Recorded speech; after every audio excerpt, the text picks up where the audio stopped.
Baylor holds on versus Creighton in an 81-74 contest. They got great production from their star wing duo, Tunde Yesufu and Cameron Carr, who came up massive down the stretch.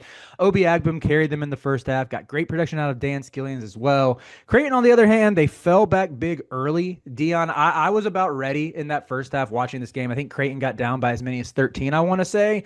I was ready to get on there and say free Blake Harper. My guy hit two big threes in the first half, kind of disappeared in the second. We're not going to talk about that. But Josh Dix was airballing open threes. Like Owen Freeman disappeared yet again. And yet they played well enough that they hung in there. I mean, there was that foul call down the stretch it's going viral. The blocking call on Cam Carr that the Creighton announcers were saying it was a charge or whatever. But even then, they were still down six, and they're off That wasn't both that wasn't offenses. What'd you say? that wasn't a charge. I didn't really think so either, but the dudes on the Creighton broadcast seemed to think it was an egregious miss. I know why they think it was, because I don't want to like dispute their claim. The new like continuation, the new charging rules that are more NBA based, that's why it was a block. Yeah. Last year, it's probably a charge. Oh, that's a fair point for sure. But yeah, I think like they had a chance at the end, but their offense just went cold. I mean, it felt like they were stuck on 66 points for forever. I'm more concerned with I mean, they made the push in the first half. I believe Nick Graves hit a massive shot really at the buzzer to cut the lead to 8. And then to start the second half, they tied it up. It was at 58-58 for a while because they ramped up the pressure. You actually saw Josh Dix make some nice plays. But I'm just oh, and I'd be remiss to not mention the Hudson Greer legacy game. 16 points off the bench, 7 for 8 from the floor. Maybe we should can we start with Hudson Greer actually? Yeah. This dude was a redshirt candidate. I thought like a week ago he was redshirting. They mentioned it on the broadcast. It's a Caucasian dude with a reputation as a shooter named Hudson, and we really thought he wasn't going to be ready to play for Creighton. Like this is what they do. This is who Creighton is, and he's probably about to be starting. Honestly, he was so good in this one. Like really, the only like he had a baseline jumper down the stretch over Tunde. Tunde had really tight defense, and Tunde's the best perimeter defender in this class. And Hudson's like, yeah, it's Hudson Greer time. I'm the only one keeping us in this game. So if you're a Creighton fan, at least you can take like his performance out of that. Yeah. I mean, I think in the second half, Creighton realized something I realized by the under 16. What's that? Uh, no one on Baylor can dribble the basketball. So like they're very, very athletic. Very few of them can actually shoot the ball. Defense is phenomenal. Like if they do the dunk stuff, like that's Hmm. sick. They do a lot of the dunk stuff. A lot of length. Cam Carr is very, very lengthy, very, very athletic kid. Tunde Yesufu's kind of like Anthony Edwards. Um, Without the Anthony handle. Edwards couldn't do anything with the basketball, but like they look a lot alike. Like if you just stare at Tunde, you're like, yo, that's Ant. That's Yeah, Ant. right, right. And then he dribbles, it's like, probably not Ant. That's probably not Ant. That's the Wasp from Ant-Man and the Wasp, actually. The Wasp. Um, I like that nickname for Tunde, the Wasp. but like they just can't dribble. And Creighton kind of like applied pressure in the second Hmm. half, and they didn't even necessarily force turnovers, but they forced like Baylor to go one on one with like little shot clock left, and Hmm. I don't think anyone on Baylor is like necessarily built for that just yet. Hmm. The backdoor cut Cam Carr had to the alley oop, that was sick. Um, the dunk or the egregious charge call, that was definitely a block. He probably should have finished that if we're being completely honest. Yeah, yeah. I think if he finishes it, I don't think they call anything. I think that's one of those like NBA calls where it's like you make the basket, we'll leave it alone. If you miss it, we call a block type of thing. Hmm. Um, and then Tunde had the steal at the end to kind of like ice the game. I mean, Cam Carr had a block on that possession too. That was like he came out of nowhere to block that dude. And I want to say the guy he blocked was like a power forward or center. I don't remember who it was, but it was like the tallest Oh, player on the court. it was Jason Green. I know exactly which one you're talking about. How tall is he? He's 6'8". They ran him a lot at the five. This is crazy to me. You're playing Jason Green at the five when you have Owen Freeman. Like you presumably shelled out for Owen Freeman and he played 9 minutes this game. Yeah. Like does Owen Freeman just stink? He Yeah. might just stink. Yeah, he's not very good.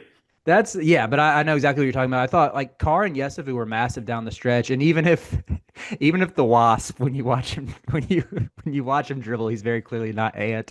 He made a lot of big plays down the Like stretch. Cam Carr can't dribble either, by the way. Like Well, I don't want to say that for Tunde, but like when they were pressuring them at the half court, like Baylor was stumbling over themselves. yeah, It I was guess that's insane.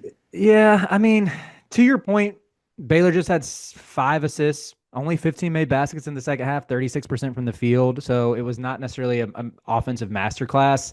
Their offensive rebounding kept them in it. I thought that was where, but Baylor doesn't even have like a ton of size. They play Michael Rataj, who's like 6'8", 6'9" at the five, and then you get some Caden Powell minutes as well. But he's an undersized Rice transfer. I mean, he's like probably 6'8" ish as well.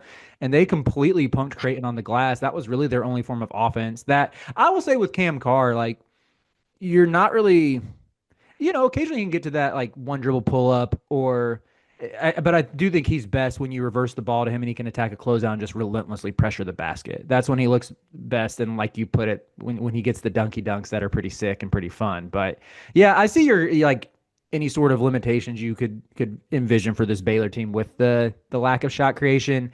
I still think Agbem can do it a little bit for Baylor. I mean, he's sort of a pure point, and I do trust him. I trust him handling. However, he was over 4 in the second half, so maybe this isn't the best example of that. But as a whole, this Baylor team, I think the fact that they rebound and the fact that they check, that was how they came away with the win in this one. It wasn't the prettiest down the stretch, aside from like that backdoor cut for the Cam Carr alley oop. But this is where, if you're a Bears fan, you look at a difference with this group, even though it doesn't have the NBA pedigree outside of Yesufu that some of the other Baylor teams have had. It seems like Scott Drew has gotten back to his root some in terms of playing good defense and in terms of winning the physicality battle. Like this is the first time a Baylor team, even though they're undersized again, they actually play big. That's the first time I could say that really since 2021 when they won it all. Yeah. Respectfully to Baylor, I left so underwhelmed by them. Oh, come on. Come on, I Devon. did. So like every offensive rebound they got, yeah, you got a lot of offensive rebounds. Creighton, for one, has a lot of dudes like with your build that play basketball on their team, and they jump like me, for one. And then two, yes, you got a lot of offensive rebounds. Three of y'all can't shoot though. So you're standing in the box, which is why Cam Carr and like the other, what is it Michael Skillings? Dan Skillings. Dan Skillings is just launching threes at the end of the shot clock. Neither one of them can dribble, by the way. So like they're just launching contested threes because they can't get any separation out there. And then yeah, of course Tunde comes down with the rebound. You've been standing in the box preventing anybody from driving for the last 20 seconds. Okay, Cam Carr can shoot though. Dan Skillings cannot, but Dan I'm Skillings not made saying 200. Cam Carr can't shoot, but Cam Carr can't create his own shot yet. I think he's a little bit better at that than you're giving him credit for. I Wasn't do. yesterday. Oh, Uh, he got he might be. 21. He He got you might be. 21 yesterday. Yeah. 9 boards as well. But No, yeah. yeah, very athletic kid. Very, very athletic kid.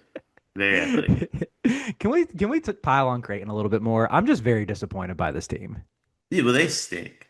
And they got Iowa State today. Yeah, they're Respectfully. that's Uh, a that's going to they're be Bell.